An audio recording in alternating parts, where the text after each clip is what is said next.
up? What up? What up? This Ibn Webb, Quran Assam here. Another official Thanks thing going down here. Doing a Essex County all day here.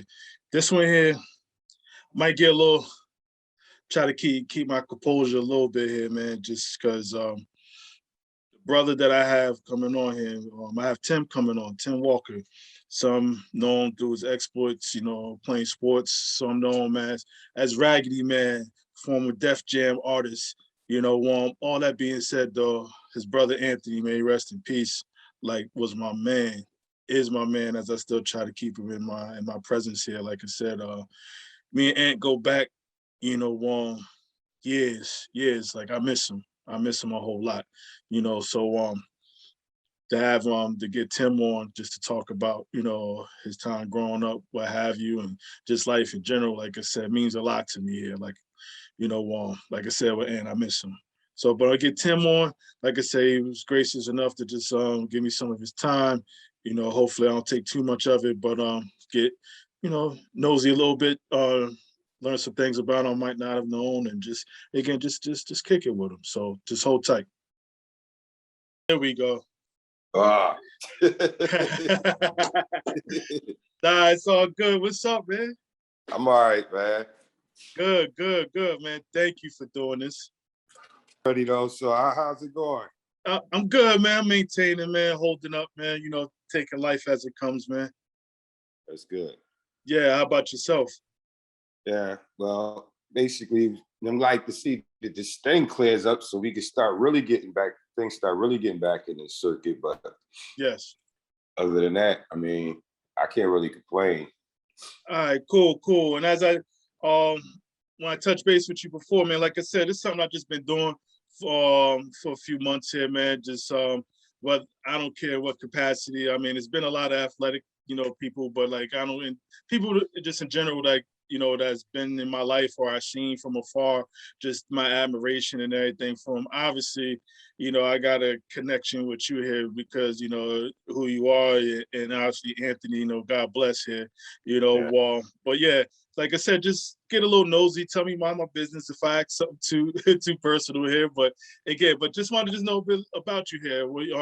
In regards to you born, raised, I mean, obviously I know you was raised in Orange, but you're originally from Orange? Yeah. Orange, New Jersey. Okay. And obviously growing up here, man, you had a love for athletics. Yeah. I really I used to just play mostly football, but any other organized sports, me and my brother, we played baseball, football together, I wasn't there. He managed to go on and play football a little further down on the road, try college a little bit, but I wasn't going to go take it that far. Other than that, I just admired the game. Yeah, and even with that being said, did you play Little League anywhere? Yeah, I played Little League baseball. Me and my brother, most of us, when we first got into sports, Little League, we all was playing Little League at the behind Cleveland Street School. Okay. Everybody baseball. So then when we finally got an idea about it, was supposed to be playing baseball for the whole thing, the whole neighborhood went and joined down at the Valley. Down at Metcalf, right? Was it Metcalf? Everybody went down there. The whole baseball squads from all around the neighborhood went down there and joined it. Mm-hmm. And we was almost I guess we made the whole team. Yeah. Nah, y'all was nice, definitely, man. And you was a pitcher, correct? Yeah, I was pitching. I was down there for the first year. I was pitching, and I guess I was the main pitcher until one league we had joined the following season when they start expanding. I was the only pitcher on the team. So we did that for a good 3 years. But it was interesting though, back then, because we didn't in comparison to what we normally used to doing, we at least got a chance to play something organized, Absolutely. And I know even with that being said, I know outside of the sports though, regular childhood with you, I mean, just kind of just getting into everything, being around the way, I mean, just What was your childhood just like? I mean, obviously you talked a little about sports, but just in general, how was it? Yeah, well, childhood in Orange, I mean, it's basically just like normal, like how down there y'all had the basketball court with the bridge. Yeah, yeah, down in the back, yeah. That's like a classic landmark, like Orange, like Ropes now is like the park that we had up on the corner. That playground, like I know you have I don't know if you've been back there visited recently, but they made the court like way significantly smaller, like it's made for little kids or something. So it's like what they changed from downtown park to like there now. It's just a full court though. Yeah, no, I haven't seen it lately. Yeah, so yeah, I gotta check that out. I haven't seen it. Yeah, but it's a lot of things like around there growing up in Orange. We had like a lot of bonding from like the chills. A lot of us stayed close from like that, and we like brothers to this day. Just like everything, everybody basically from there. So it's like I still speak with my everybody basically from time to time. I usually check up on them on birthdays and connect with them. Yeah. And I know obviously this whole social media thing makes things a little easier to still connect and catch up with folks. I Yeah. mean, it's a gift and a curse, but the gift is you can catch up with folks that you ain't linked with in a while. So there's definitely some pluses to it. Yeah. That I know we get to high school. So high school, as far as just up in high school, did you want to play sports, or it was just in you just to play? Because I know you from baseball to playing quarterback, right? Yeah, when it got time to play football, like when I was playing baseball so much, I was actually pitching. But then football came. We immediately, at least the ones that were old enough, we immediately like left that alone and went venturing into there. Okay. So yeah, so when I first came in, I went to football camp as a freshman and joined the squad. We went up to Camp Kamisha. And it was like only like a couple of freshmen that I did join it with. But I had been playing baseball so much going into that time that I was pitching like every game. And I was waiting until football season it came up. And just for the fact that when I got to football, I ended up being a quarterback from that. It got me prepared to throw like for like every game, and I couldn't even change because my initial passion to join the football team was to play receiver, and I just had Oh, really? Okay. Yeah, my initial reason was to join the team and be a receiver, but in the mix of all that from baseball, I ended plus some persuasion from the one of my high school teachers. I used to always talk smack to him like, yeah, wait till I get up there, wait till I get there. And as soon as I got around that time, he immediately came up and pushed me into the position to do a quarterback because he wanted to test to see my spirit, to see if I was serious as I was speaking on, But I rode the wave of it all 4 years though, so it was definitely an experience. It conditioned me, did everything it did, That's what I really appreciate about it, and even especially with my brothers and a lot of other people, mostly all of us that was able to play football, join that stuff, and get, that was a good experience for us. Absolutely. I mean, now did you play varsity right away? Because you wound up playing after Barnes, right? Was it after Barnes or Ron Barnes? Because he's the quarterback, I think. Yeah, the first year, a freshman, I was like, they didn't let freshmen really suit up for the varsity. But the second year, I was eventually a sophomore, and they let me start in a different position. From the defense, I was started, but it ended up eventually becoming I had to replace the void for Hassan Perkins. Ron Barnes. There we go. Okay, he was before. Yeah. Got you. Yep. Yeah, Hassan Perkins was the quarterback after him, and then after his season, he had became injured, and I had to fill a void for him in like one during the end of the season, I think I recall. Okay. Yeah. So the following season after that, like all 3 years when I was allowed to play varsity, I was a starter there, either at safety or at quarterback. And one one of them, unfortunately, was the year that Hassan got hurt, and he was like the real forwards for our team and stuff. Yeah. Now I remember that name, but I also remember you, and then you don't know this, like as far as I know, you was a lefty. You was a lefty, so that was always my other thing too, because I'm left-handed. I threw left-handed, so it was just kind of just watching you, like just do your thing here, whether it was pitching or playing quarterback, like I said. So just being a lefty right there, I was linked to you, just following you and everything else here. And I know just outside of obviously playing sports or what have you there, I mean, like high school, good time for you, or some of your best memories there? Yeah, high school. Yeah. But see, the thing about high school, I only played football high school. I never got a chance to like do things like baseball, cross country.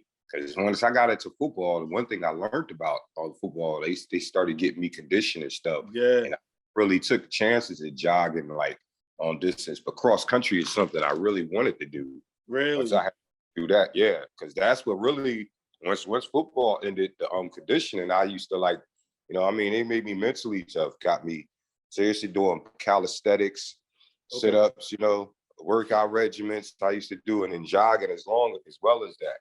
So all of that stuff I picked up from camp, I definitely tried to transcend that. Interested the cross country, because cross country and football is the same season. So yeah. So I could never do that.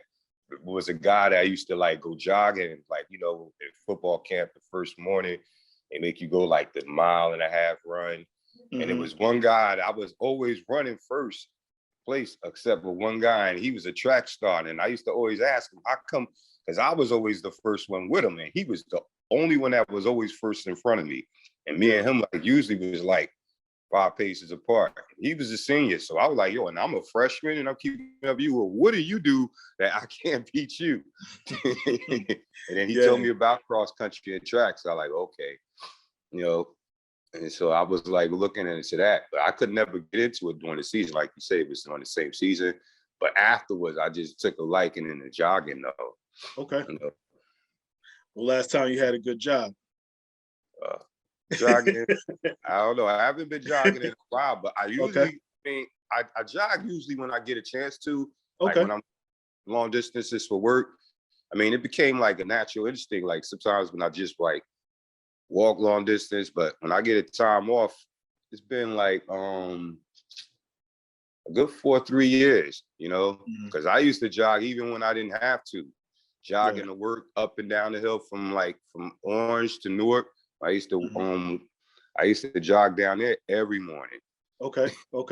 Every morning, just to get myself woke up, just by the time I came over to catch the train, and then pick up and jog another 3 miles to the job from there.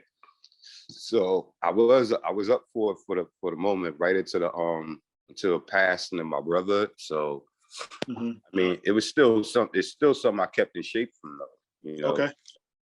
Okay. Now even with obviously having the high school eventually having to come to an end, like looking back, you had any aspirations of doing anything? I know one thing came to mind. I'm just holding off 1 second for that. But was there anything else that you wanted to do back then, if you recall?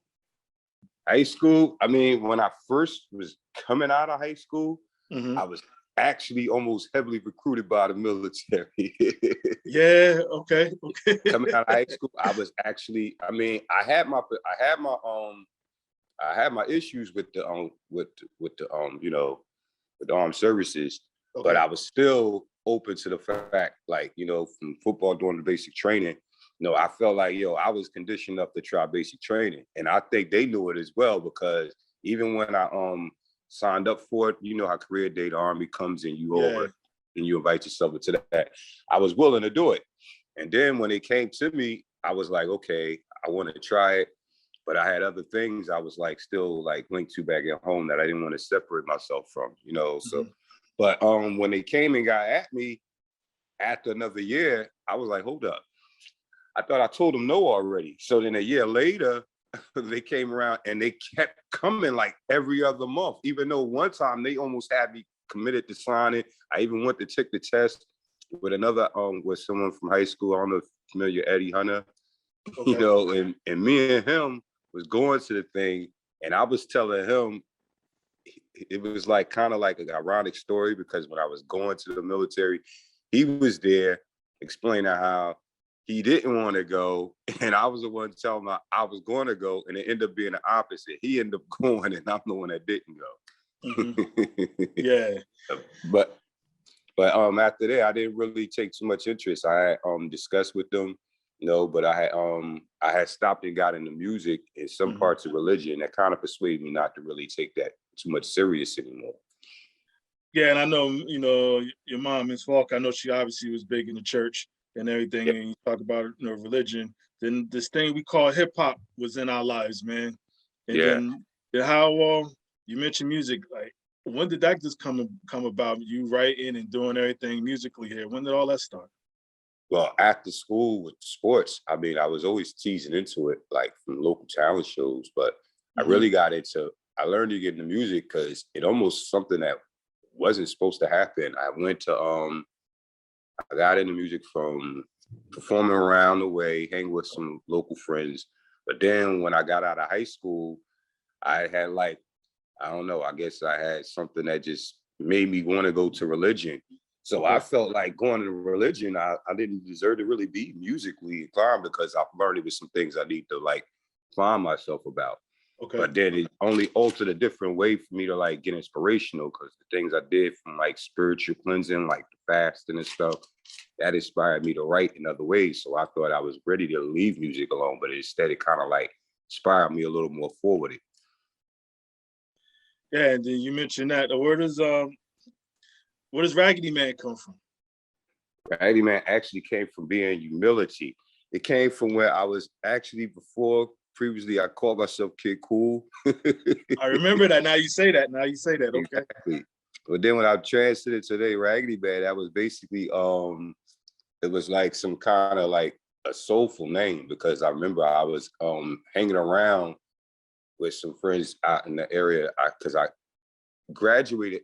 I don't know if you're familiar. I graduated from Linden High School.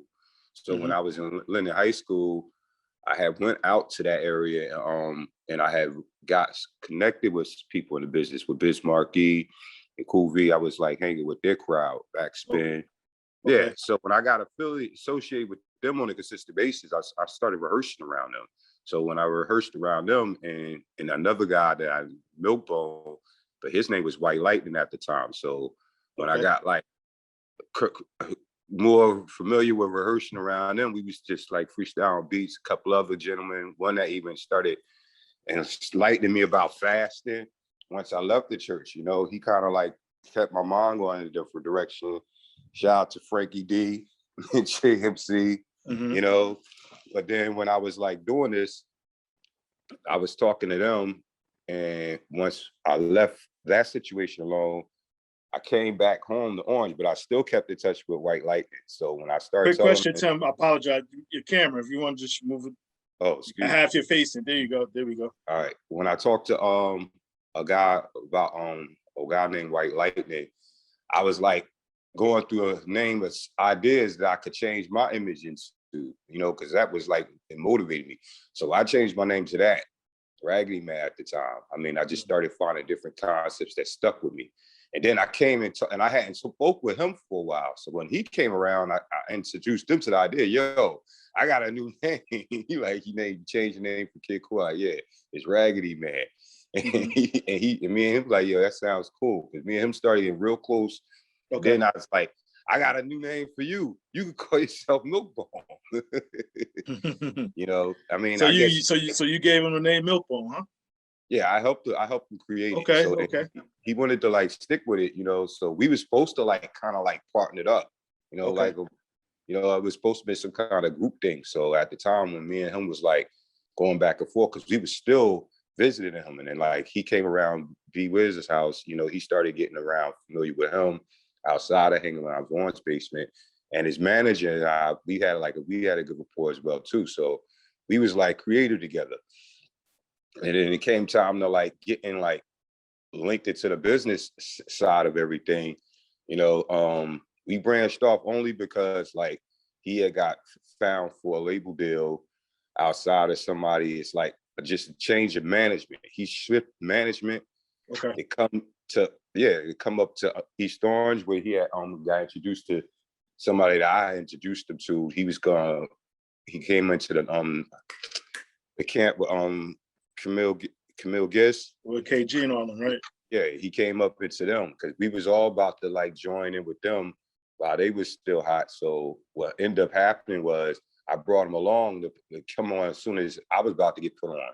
So what ended up separating us is that I got into another venture unexpectedly. So, but I ended up leaving him behind there just because I felt like it wouldn't have mattered. He was still put on, but the group thing wasn't really what I really thought. We initially changed our names to, you know what I mean?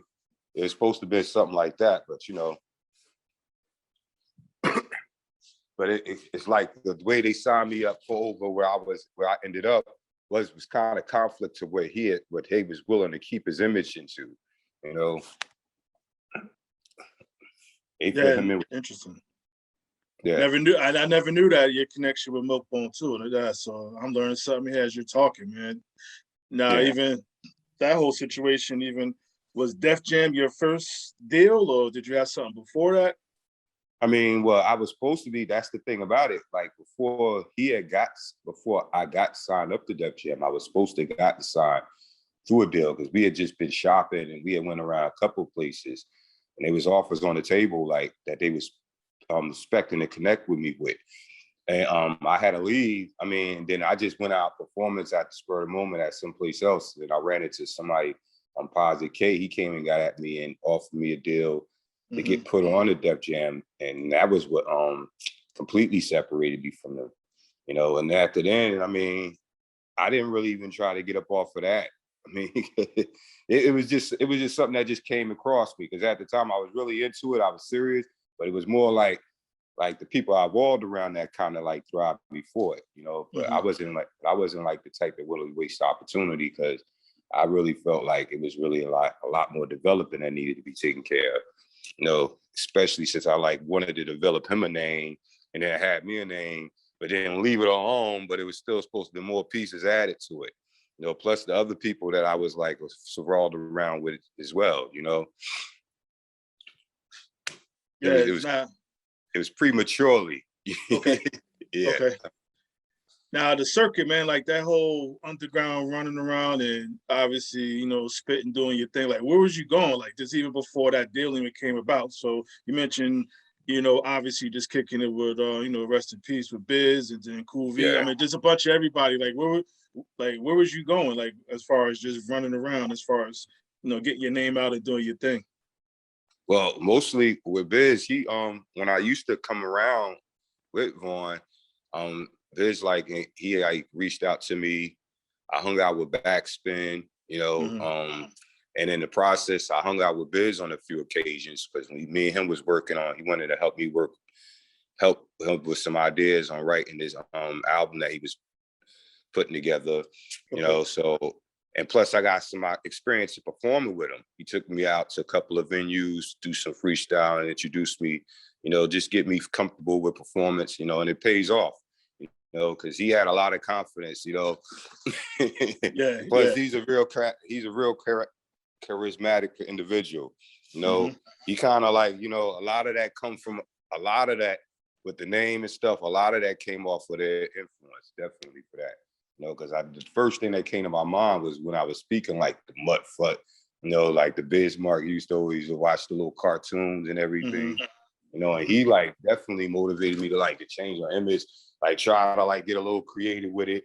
I did Raggedy Man more as a little old folk singer or blues, the Muddy Waters images and stuff.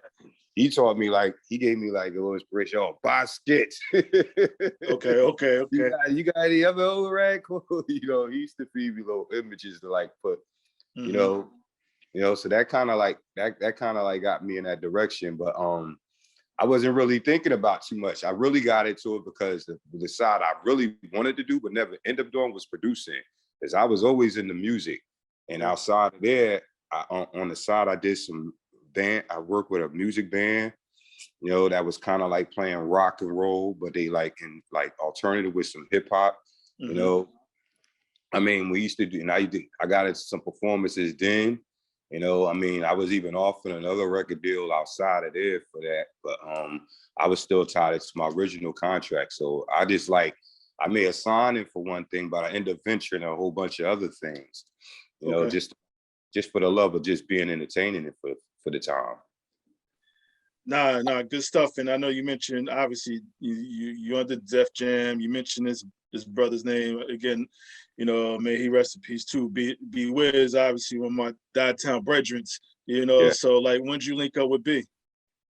I linked up with B Wiz just before I got out of high school. When I really, when I first got playing football. I mean, I was starting to get into the music thing a little enough to record. I was recording up around my friend's house, Boz. He was the DJ, but he wasn't really good at making beats. So who introduced? Oh yeah, the guy across the street introduced me to him, Rashid. I mean, I grew up with him, and he always was around. So he just put me into like, yeah, you got to be him. And then he brought me around to his house, like, yo, there's the guy you're supposed to be with.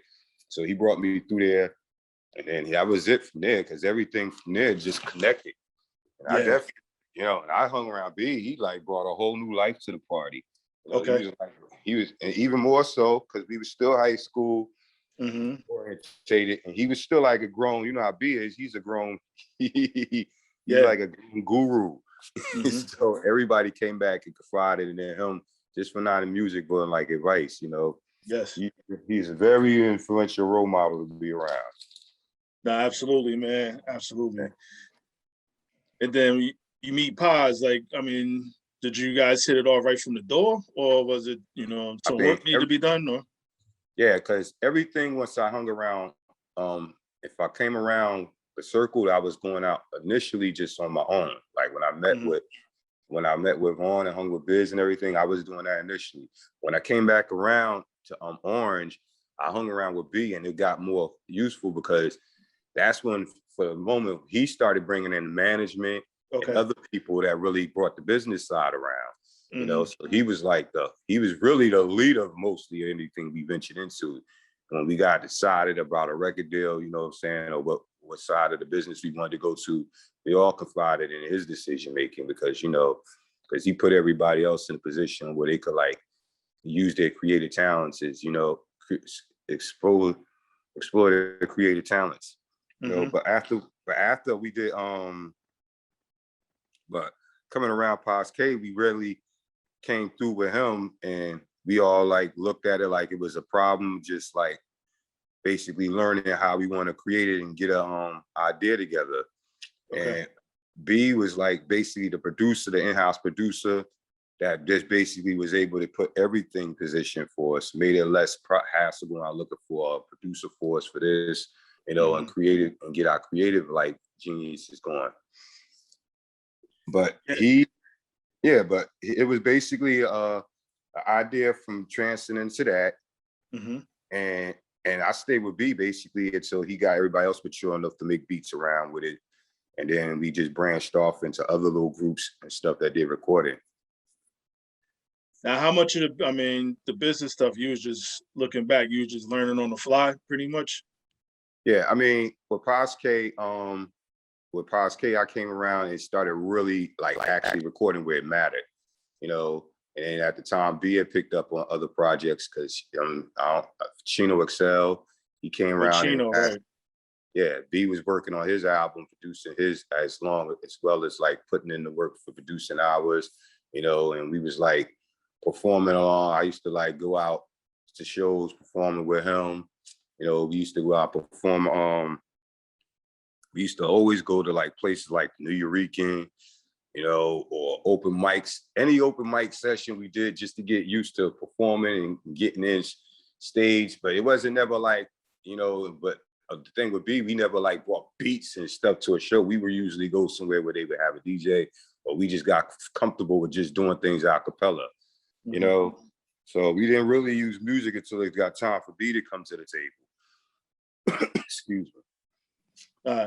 And I remember, again, obviously you being with Paz, a lot of things in life I do remember where I was at. One of my where I was at moments, I remember you being on Rap City with Paz. I was actually in school with this man. I'm pulling everybody to the television and everything, man. Like this my man's brother, everything else. Y'all know how excited I was, Tim. And I think just in general, I probably say this for a lot of us from Orange, lived in Orange, just seeing you walk around with your Def Jam jacket. You don't know how much I wanted you to forget and leave it somewhere so I can grab it. You know, yeah, just I mean, just that excitement that you gave all of us in regards to all that stuff here, man. Like where did it go wrong as far as just even with that whole deal? Did you just sat too long, or is this obviously it's the business of it? Like what you think went wrong with all of that? Yeah, well, like it was, because like I said, when I explained coming from the situation with Milkbone, it was like a lot of ideas. Like he wasn't like the only artist I worked with. I had the other people around that I was like working around with, like the Blockbusters and stuff. It was like we was like our challenge was being like the stuff we had created to get found was useful. I mean, over at when I was around with the Naughty Camp, they was feeling all of that. But when he came down to record the Def Jam, it became a whole different like experience. So it was like not only was the stuff, because the stuff we had, the demo tape was good enough to be an album. When we went to Def Jam, we had to almost like reinvent ourselves to try to make a whole new album, which was really a problem, but it was more like a matter of timing. Okay. So we had to go through a lot of artist development, and plus like experimenting with like other ideas along the way. Like I started coming along with the band. Then you know, because we were just musically like inclined just to like see what could really happen most. But the thing really got delayed because there was other acts still pushing forward, and we still like got inventive and creative, but we never really like managed to drop any serious material like on an album, because we always had issues on what was like a key song to release, and it became issues of like on the business side of it, like changing the management. We were brand new to like the business side. We were always good about the entertainment side, but the business side is what really complicates things. And if you're not prepared for that, you're in for a whole lot of complications.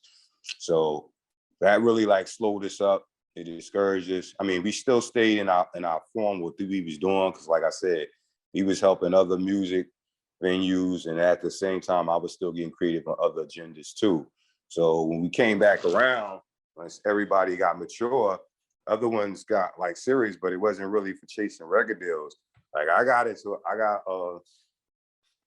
eventually I got loose from Def Jam, and I was offered other opportunities to get another record deal, but I never really knew if I wanted to do it anymore. Because like I said, the way I found the record deal was like it came and approached me, so I never really knew what I wanted to do to go and get another one. I thought about it momentarily, but then when I started creating with like other acts, I started doing some small writing and ideas. I was thinking about it, but then I started taking like other passions, like like things that just network it into. Use became like second. It became secondary, really. Push it to the back burner, and get inventive with like other ideas, because and then eventually, like in years to come, the passing will be whiz, and I just like stopped linking up with music recording for a great long time. Yeah. I mean, there were other producers to fill the voids because we got offered other opportunities, but the direction of people can't get caught up in the things in their personal lives, and it slows things up. But outside of that though, I still like the fact that we got to record, and I think we did do something on Def Jam, but it wasn't nothing seriously that got released, because I did start connecting with like the Wyclef's brother. I think I had an album I was putting together with him. Like some of the stuff that we already did, we came back, changed A&Rs to A&Rs. I think that the real initial thing was like our A&R had switched up because some of the acts he wanted, because I spoke with him recently, and he told me back how he was like appreciating our act, but he said he was the one who really focused on the project. how to put it together, because he was discussing with me how he had other groups he wanted to interact with. But the one who oversee the project, Leo, wasn't really seeing eye to eye with him. He stepped out of the picture. So without no A&R, we had nobody really around to develop our act to finish what we had started. You know, so that's what really caused the complications and made things kind of go south. You know, and we didn't know for sure we wanted to stay with this label or go look for another one, because like it really didn't matter to us, because as long as we had the opportunity to create an event, we wasn't really focused on just getting a record put out. You know, we were just more like just trying to get nourished in the business. Yeah, no, all makes sense here. Got a fan moment. So Russell, obviously you met Russell, correct? Or was you just going through Leo? Yeah, I've mostly dealt with through Leo, but I actually met Russell like initially when we came into the got a deal. We had sat down, had lunch, the whole group of us. You know, I met him on a couple of different occasions, spoke with him. You know, I mean, he was a cool guy. You know, he really was. He was eager to see me bring some. Oh, he just all the time he said, "Yeah, you got some stuff for me. You got some stuff for me." Yeah, okay. I heard this. You know, he was motivated about what was going on. You know, when we touched base with him. So, you know, but like I said, but after A&R, I had went through like at least 4 different A&Rs from that company. Yeah, that could be a lot. That's a lot. Yeah, at least 4. I had at least 4 to 3 different A&Rs. I know that for certain, you know. So that was like, especially like when you had other labels that you were still like contemplating and going to in the process, you know. I mean, I was more like just looking like, as long as I can invent, I can at least put somebody in position to get it right. You know, just long, because I was writing for like a whole bunch of people at the time. So it wasn't really just about me. It was just like who really was more serious. Yeah, and I'm sure some time is obviously passed. Are you able to share who you wrote for? I know I originally wrote for Biz coming in the door. I wrote for some singing groups. I mean, none of them really took off. I wrote for some local, you know, talent that was working in our camp. I wrote for some R&B music. I wrote some for some other female acts. You know, I actually was about to come with a group with 2 singers and me rapping. Okay. You know, and I was and I drove for the band music. So that one was the last act I was definitely about to take off with. You know, and then we had some good material and stuff, but I ended up eventually moving out of town and stuff, and you know, I kind of like slowed up from the music in general. You know, I mean, I even touched base with somebody. Like, they asked me if I wanted to make a record deal now on vinyl. Really? I wouldn't even know where to begin to look for any material. You know, that's how far out of touch it's been since for that. You know, but if I definitely it came across, I was willing to venture into the direction of trying to find the stuff for the acts that I developed after the Def Jam, scenario. I'm laughing because you talk about the right. I'm gonna give you, I don't know if you remember this, but I'm gonna throw one at you here. You're speaking about the writing here. Anthony and myself had a talent show, 8th grade. You wrote Anthony and our raps. Actually, before getting on this call here, I was reciting it. I will not do that right now talking to you, but I do remember it. As far as I do remember it, and I know crazy. We came in 2nd place in this world of hip hop, and being in Jersey is funny because we lost to Bruce and a couple others. Bruce later became Fatal Hussein. May he rest in peace. So we lost to Bruce and him. Yeah, so like I said, I was kind of laughing at myself here. Like you wrote our rhymes, and I just remember having to call because you and Ant had the room upstairs, phone number. I can't forget to this day, 973-676-4443. That's the number to, y'all had your own little line of, yeah. So like you said, you talk about writing, now you wrote for some little knuckleheads. It's like, here, take my scraps and go figure it out. I remember coming home after school and y'all was sitting at the trophy and y'all was disappointed. I'm like, what you disappointed about? Like, wait, he had a trophy. I like, yeah, so you didn't win, so at least you got a trophy. Yeah. Anthony's like emotionally into a lot of things. Like when he get into something, he like to be passionate about it. You know, so Yeah, that's I could see like because that kind of like carried around when he was in the sports. He played football and he was like he got advanced into like team, and he was like and even though like they were young freshmen, that's the one experience that I recall the most about football. I don't if I want to take you back that we had my senior year of football. Our team was terrible. I mean, honestly, we was terrible. But we had a lot of young players on our squad, like Anthony. They were like the sophomores coming out freshmen, and we was developing. A lot of people were inexperienced at the time. But after we had left, they got like completely better. That experience of all that young talent play on our side, they got completely better from the experience of that, and they were like way better than we could ever been. So like that was like something I took into account. Like definitely, if you're not going to be like productive now, that it's just something in the works that you and experience will develop. Oh no, definitely. You guys helped plant the seed for them, man. And I think like me and obviously going up playing and everything, me going off to Immaculate playing quarterback and he's at Orange playing. We talked every Saturday before the games, like Saturday, probably about 7:30, 8 o'clock in the morning. I'm sure your mom was probably pissed that phone ringing, or my mom was pissed because the phone was ringing. But we would talk Saturday, like before our games, and just kind of be like, "Oh, y'all got you ready?" So that's one thing I always just remember with like we for like those last couple of years in high, especially during football season, we would talk every morning before the game as far as our games and then follow up later on, see who did what. Or obviously we still had the competitive nature. He'll get on me because I went to little old Immaculate, saying we don't play nobody, but still in all, like I said, it was just one of those things here, man. Like to your point here, you guys plant the seed though for that team, for him, Terrell, and all of them just to get busy. Yeah. So no, absolutely. Real good team. I didn't even get a chance to come and see them play as much as I like to, and like the team before that, the coaches that they had, they had, of course they had different coaching staff that took over, but it developed, eventually they got it nailed to a science. Yeah.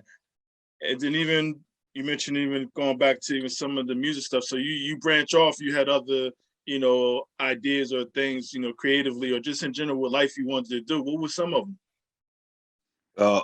One thing, I became like real conscientious. I used to travel a lot. Okay. Even though I wasn't really into music, I still took a strong passion to writing poetry, things of that nature, reading. I got real conscientious. Like I stopped going out and socializing at public events. But I really kind of did that when I met B in the first place.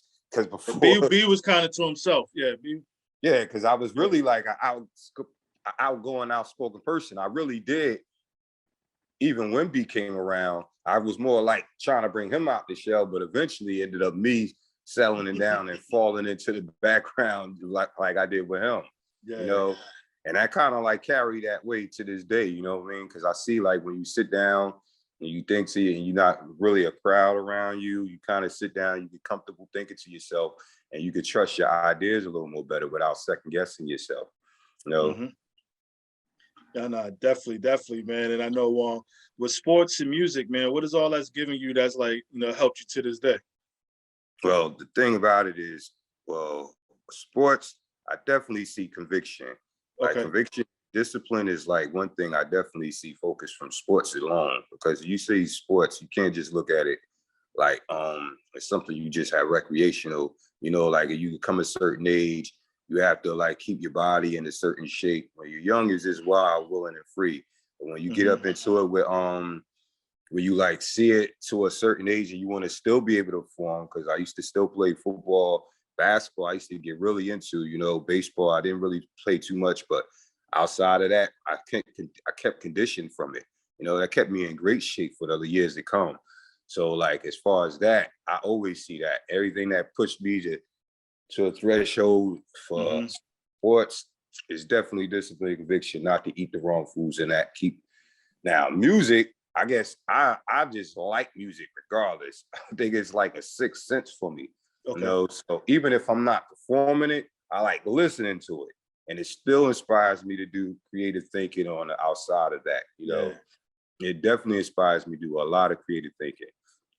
you know, I started venturing, I stopped limiting like the type of music I listen to. I started listening to a lot of old classic, different music, rock, all different sides, you know, even the old stuff that I used to get into back in the days, but you know, like different artists, like I don't even like listen to the radio no more like I used to, but I listen to like, I stay YouTube, going through all the, it's music is like something that just takes you out of body experiences and stuff, you know, it's real fascinating. Nah, they say it's the soundtrack to our lives here, man. And I know as far as what you're listening to, I know you say what you're listening to now these days. I listen to a lot of jazz music. I listen to a lot of, I actually go back to the Denise Williams, Frankie Beverly and the Maze. I've been picking up a lot of that lately. I mean, and a lot of like, nothing really specifically serious. I'm like going through the soul archives right now. And like a couple of months ago, I was going back to the rock and roll archives, hip hop archives, you know, but it helps you to meditate. Yes. Oh man. Yes. Yeah, music helps me meditate, and like meditation, like I picked up on a lot of, like I do a lot of, got used to like fasting from all the meditation and stuff like that. So it like it fits like real particular in these kind of scenarios. You know, like during the virus, everybody got locked in, didn't really have, you know, I wasn't even noticing it on the outside in the world because I was still listening to music if nothing was going on, you know. So that's the kind of things that make like an adjustment for. Yeah, nah, definitely, man. Yeah, like I said, I appreciate the time. But I said, you got a few more minutes for me? Just wanted to ask some other cool. What I do normally here, man, I just keep people on the spot a little bit, have some fun with some questions, man. Just some might not make no sense, but we'll make sense out of them. So with that being said, when you're in the whip or you're driving somewhere, you take the turnpike or the parkway? I say the parkway. Say the parkway, cool. Star Tavern or sandwiches? Sandwiches. No Jimmy Buffs. Oh, what about, we can slip that in. Oh, so you'll take Jimmy Buffs over sandwiches? I even go to Jimmy Buffs before Star Tavern. Star Tavern, I like Star Tavern, but Star Tavern just had pizza and it was a bar, you know. So you know, sandwiches and Jimmy Buffs, that was like almost, you know, because around the way we had that McDonald's like right on Dodge Street. Yeah. Hell yeah. So when we came down to sandwiches, we rarely got sandwiches. We was more like Jimmy Buffs. Because it's closer too, right? It's a closer on our side of town is Jimmy Buffs. So I definitely like. And I was gonna message you and throw in, remember Chickies? I was gonna message you. You remember that? Chickies, remember it's right next to, if he passed Star Tavern, right there, right behind Cleveland. Yeah. I was gonna message. I'm still trying to figure this out. People, you know what Chickies Village was, right? Now, remember the spooky house? Was that actually a haunted house? I don't know. You hear rumors. I don't know. I know exactly what you're talking about. Yeah, everybody say it was the haunted house next to Chickies. Yeah, and I know exactly what you're talking about. What Ropes or Bell Stadium? Toss up. Ropes now? Okay. I guess Ropes now. I like Bell Stadium because Bell Stadium brings a lot of memories, but I can't never learn from Ropes. Ropes is like everything. Yeah. What football or rapping? I say sports. I definitely go football. I mean, I'm 50 years old now, but I still feel like I could run around the field like I was still 20. Oh man, God bless you, man. Because I'll just sit and watch you run around because everybody running but so far. So I'll sit there and watch you run. Yeah, because rapping, if you ask me to do, like, if somebody asked me to do anything as far as music, I don't think I can remember like a line of anything, of anything really. Like my memory is almost shot for music. That kind of takes away my next question because I would say, you remember the first rhyme you wrote? Whoa! I don't even remember the last one I wrote. Yeah, nah, that's funny, Oh, man. That's funny. As far as speaking of football, whatever, you remember or baseball or even the best game you ever played in your life on any level, baseball, best football game. any game, any sport, best game. Oh, I gotta. I don't know. I know when I played the best ball game I ever had that I enjoyed Mm-hmm. was football. Like I guess it would be the our game against Clifford Scott, a Thanksgiving game. Okay. That Okay. like our first. Well, we had won. We had a big thing about beating Clifford Scott because they used to always kick our butts all over the place, like for years and years. But Okay. but this was like the coming out party when I really like became a quarterback because when I said like Hassan Perkins got injured and we had went through some emotional. That was like a roller coaster season. Like our season went from promising to like failure on the strength of that.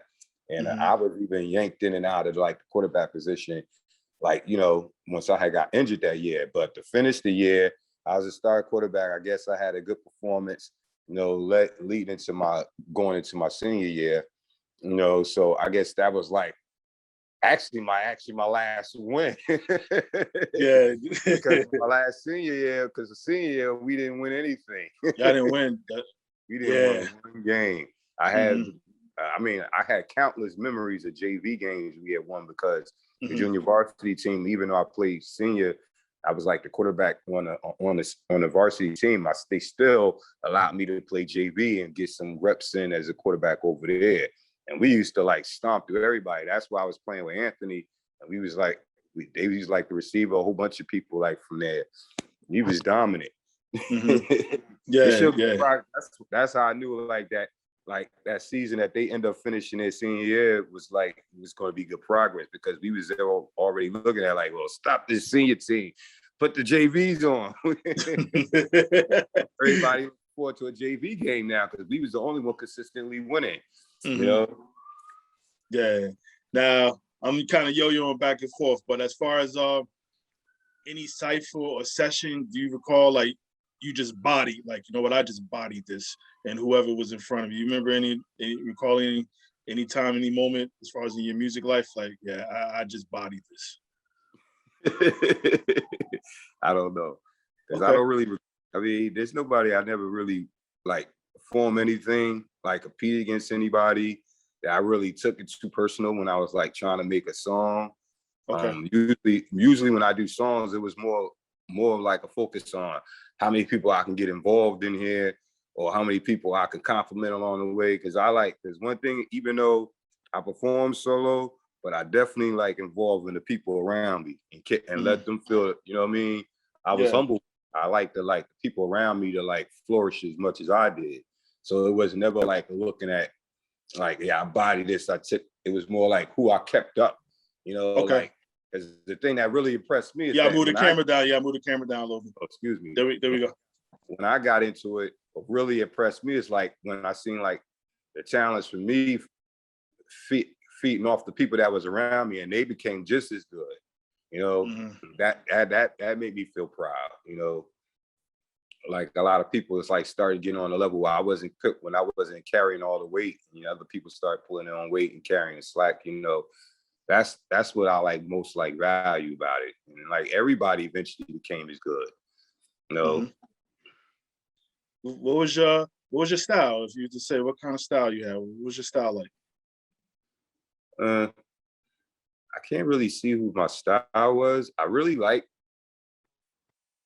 It seemed like in a way I was like crack rapping. I guess you call it crack rapping, or like you like freestyling. I used to always like try to rhyme off the head sometimes here and there, but I usually had like a image more like where I was brought to the door, like somebody pointed to me, like, because I used to perform. And then the thing that people got attention was, like I said, with the way Biz, he like humbled himself. He talk about himself, crack jokes. See, with Raggedy Man, I did it like that. So I'm more like in a position where I'm not giving anybody a chance to humiliate me. I'm gonna humiliate myself. So that way So if somebody competed against me or something, they would always feel foolish, like how Eminem did on 8 Mile. You know how he just basically turned the tide. That's basically what I was living like. So that's how, that was exactly what I was living like. As far as now the album that should have came out on Def Jam. This is just me wanting to know. As far, what was the name of it? Did you have a name for it? It was Raggedy Man and the Poorheads. The name of the album, The Sky Is Falling. Exactly. You know what? I do remember now. Now you said that. Okay. The name of the album was supposed to have been The Sky Is Falling. Sky Is Falling. I remember that. Exactly. Now that you say that. Yeah. I remember, Anthony. I do remember that. Now, your favorite rappers. I mean, if you was just, did you have any favorites? Well, I always liked the Juice Crew. Anything that came out of that's what inspired me to rap in the first place. Everything that came from Juice Crew and Mr. Magic, I took all of that personally, So that's why I really was excited about coming around business. Like, I'm gonna finally get down with the Juice Crew. Even at that point, they were like really mixed in that series, but I still was like looking forward to coming through that. You know what I mean? So I was like, I would be down with the Juice Crew. I used to, because I remember I used to go hanging out with him one time. I was like asking like a whole bunch of questions. And he looked at me like, you ain't gonna start acting all these trivia. You ain't gonna be and I know that's funny. That's cool. Speaking of that, who had the best verse in the symphony? The best verse in the symphony, of course, Coogee Rap. Some people might argue Kane. I like Kane's verse, but I always like Coogee Rap's lines, because I guess what Kane did, I was like into it when I first heard it, but Coogee Rap was like my favorite artist, period. So anytime he got on anything, I always knew everything. I put him above everything because I got my creative energy.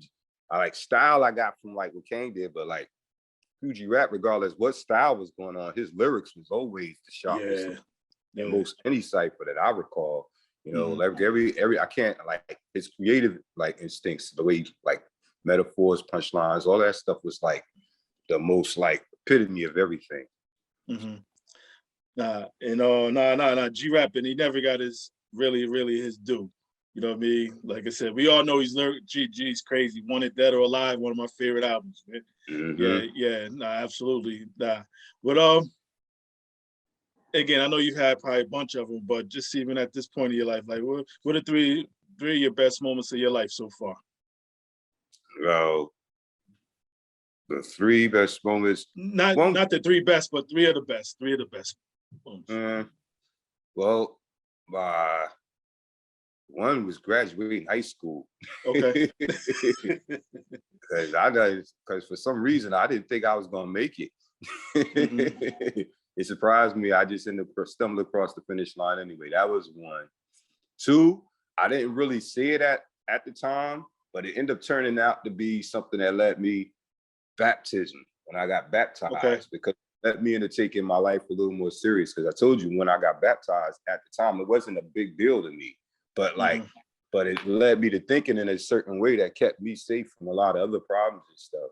That I endured during the years. Like baptism made me take my life consciousness, that I began fasting and taking fasting serious, and fasting I do very serious today. So that quietly became an important aspect of my life. The third, I don't even think I ventured the third. Okay. We got a lot of living to do, man. You got some more. Yeah, absolutely. Absolutely. What's the best part about being Tim Walker? Best part about being Tim Walker, I'm on 50 years old, and I love one half of my life. So now it's all about what's the second half. I'm in the locker room giving a pep talk speech. Let's go out and finish dominating the second half. That's how I look at it. Now, what would this 50-year-old Tim Walker tell that 17, 18-year-old senior Tim Walker? What advice would you give him? I definitely give him advice to learn from your mistakes.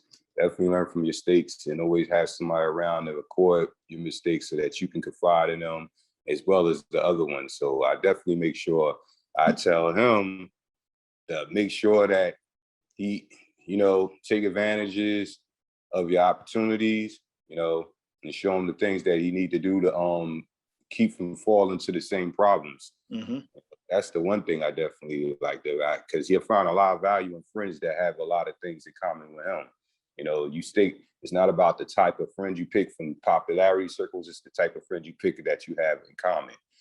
People that could think like you and build like you. Mm-hmm. You know what I mean? So that's how I like it. When I came around with B, he was like somebody I came to for something completely different, but he ended up becoming a better friend, one of like my best friends, because I had something in common with him, like to have a want to be seclusion, or want to be hitting, to get time to think to yourself, like a lot of things I used to like go around hanging from. I had a lot of friends, but that didn't mean like I had friends that they just hung in different circles. But when I always wanted to settle down, I always did live the way I hung around with B, because he always like kept himself and thought his problems out. Yeah. No, definitely.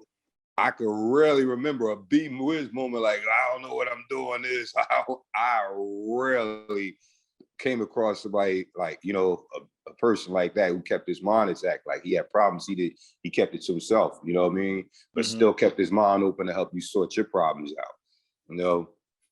Yeah. He's your mentor, Nah, B's missed, man. And I know, me being a younger head to him, obviously, my interactions with him, obviously, I've been around him and what have you there, but, but no, he's definitely missed, man. Let me ask, what's next for you, man? You said 50. We got some more living to do, man. What's next for you? Well, I'm all about traveling now. Okay. I wanted to get out and travel different. Like, before this thing came around, the pandemic came out, I was all about traveling in the first place. Okay. I was reserved to go around and try to travel over to Africa, try to study over there, Egypt, but other different countries. But right now I can't really I'm waiting for this thing to clear up. That's my anticipation is. Open up the ventures and business, reaping and sowing. Yes, kids grew up with, they're like kids are growing up when they mature now. Try to get like helping kids get the education so you can like open up new forms of business, and those are the kids you usually pull out the garden and put them into work. So reaping and sowing. No, absolutely. Tim, this was just thinking about it again, just you jumping on here, obviously takes me back, not only take me back, but obviously emotions, because like I said, obviously me being linked to Anthony and sitting here listening to you, like you just hold the version of him, you know what I mean? And I think, but just me, like you was a superstar to me, man. Like just kind of wanting to just, like I told you, the whole left-handed thing, the rapping, everything else, man. Tim, you're a superstar to me, man, and that hasn't stopped, man. And like I said, for me to be even giddy inside here, I didn't let it out. I haven't expressed it to sit here talking to you, but inside I'm still that giddy little 10-year-old, 11-year-old, like, wow, I'm sitting here talking to Tim, and I think, like I said, I just want to say thank you for all the joy that you've given me. I mean, as far as just with your life and things that you've done or what have you, me, whether it's just being a hanger-on because me and Anthony chilling, but we get to see what you're doing. Like I said, not a day, like I said, go by. Like I said, I miss him. Man, and I know you lost, obviously your sister recently, and just other losses that you've had too. And then it's crazy me sitting here talking to you, and I'm like, damn, I keep saying rest in peace, whether it was Biz, whether it was B. I'm like, all people just just leaving us here, man. So, and you make the point about the traveling, man. That's what we gotta live, man. We gotta live. We don't know what's next or when is our time, but to your point, we still got a lot of living to do till that happens. And I just want to say, Tim, thank you so much, man. Like just you being you, and you sitting here talking to little old big head Ibn here, man. Like I said, I really appreciate it, man. Like I said, you don't know how much this means to me just to sit here and talk to you. And like I said, you're a superstar to me, man. And I'm okay. I just want to say thank you. I appreciate somebody that appreciate me, though. I thank you for having me. Yeah, and this won't be the last. Like I said, I'll make sure I just check in, even if it's just to say what's up. You know what I mean? We ain't even got to have a big exchange, but just say, what's up, Tim? You good? And what have you there. Like, where you at? Are you in Jersey these days? I didn't even ask you that. Are you somewhere else? Where you at? I'm actually over in Brooklyn. I moved out from Jersey, I came over in Brooklyn for like the past few years. Okay. You like it over there? Yeah, I mean, it's okay. I mean, it's it's a lot more city life. I kind of got used to the country. I really plan on venturing into the country life. That's why I'm like, I just want to get out and travel as soon as this thing lets up. You know, I got a little bit too fed up of sitting in here and meditating the music. Now it's time to go out and venture with it. Yeah, no, absolutely. But nah, Tim, you being officially, you help it be officially me in a lot of ways, more than you know. And I just want to say thank you. And like I said, I definitely just reach out to say what's up, just to check in on you, man. And like I said, I appreciate everything, Tim. Thank you. Thank you. I appreciate for anybody appreciate me. And anytime you need to call, and anytime anything you need to help, just contact me. You know how to find me. Absolutely, family. I appreciate it. We'll talk. Okay. All right, peace. Peace. Thank you. All right. Yeah. Nah, Tim, I really appreciate that. You know what I mean? Like, what the young kids say, no cap, when I talk about like him being a superstar to me, man. Like, like I said, I'm just grateful for him, and it sounds like a broken record over and over as far as other folks, just jumping on him, man. But again, like this is all this stuff has meant so much to me. And hope those who are listening get something out of it too, man. Take something. Let's live our lives, man. Let's do it. With that though, I'm gonna step off. I'll put my hand over my heart. That means I feel you. Yeah.